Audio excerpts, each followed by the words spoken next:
Greetings and welcome back to room 303 AP English, the Roberts Lectures. We are in the poetry section. We're working now with William Cowper's The Poplar Field, his 1782 offering. Cowper, of course, the 1731 born, 1800 dies.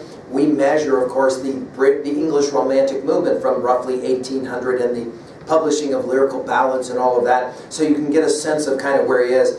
A great writer of hymns, not just poetry for Cowper. Very popular during his lifetime, and his love of the English countryside comes through in so many of his poems. We'll, in a poem like this, immediately think of Thomas Gray's Elegy in a Country Churchyard. Let's just enjoy the poem here, and then we'll come back to work at level 2 and 3. The Poplar Field. The poplars are felled, farewell to the shade and the whispering sound of the cool colonnade. The winds play no longer and sing in the leaves, or else on its bosom their image receives. 12 years have elapsed since I last took a view of my favorite field and the bank where they grew, and now in the grass, behold, they are laid, and the tree is my seat that once lent me a shade.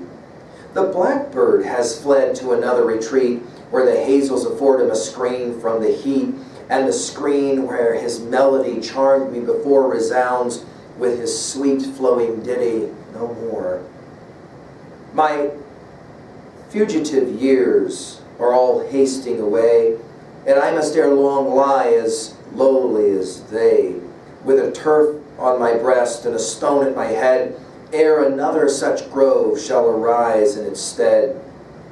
'Tis a sight to engage me, if anything can, to muse on the perishing pleasures of man. Though his life be a dream, his enjoyments, I see, have a being less durable even than he. And of course, this last two lines is the heart of the poem, this notion of what is less durable than me or you or the speaker of the poem, right? Well, obviously the message here is simple, right? Life is short, and soon it must end. That is to say, as we have said many times in many lectures before, you can't swing at that park forever. You ain't met no 200-year-old people. So in the same way that poplars will fall, obviously humans must leave that park and go to the van, even though they don't want to go to the van.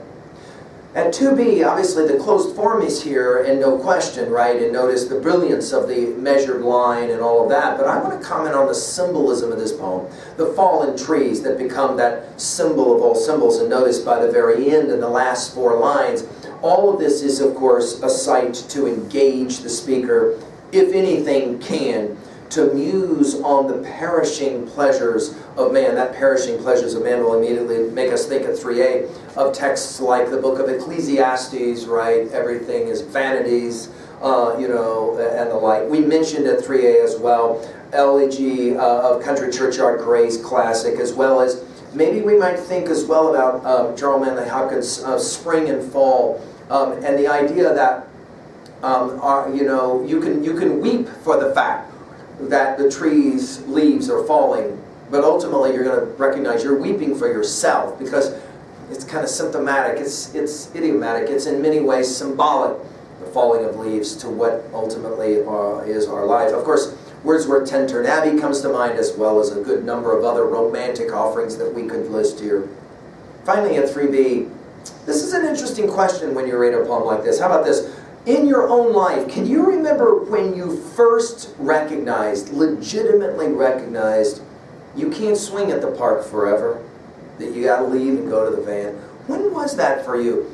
And did it have anything, like the Cowper offering, did it have anything to do with the world of nature? Because if we're able to look, as we have often said, if we're willing to look and pay attention to the world of nature, we will learn some major truths, one of which is, as trees fall, so do humans. That is to say, maybe having a bit of humility.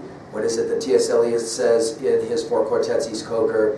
The only wisdom we can hope to acquire is the wisdom of humility. Humility is endless. Well, I hope that this will introduce you to Cowper, and maybe you'll want to read more of his amazing poetry. Thank you.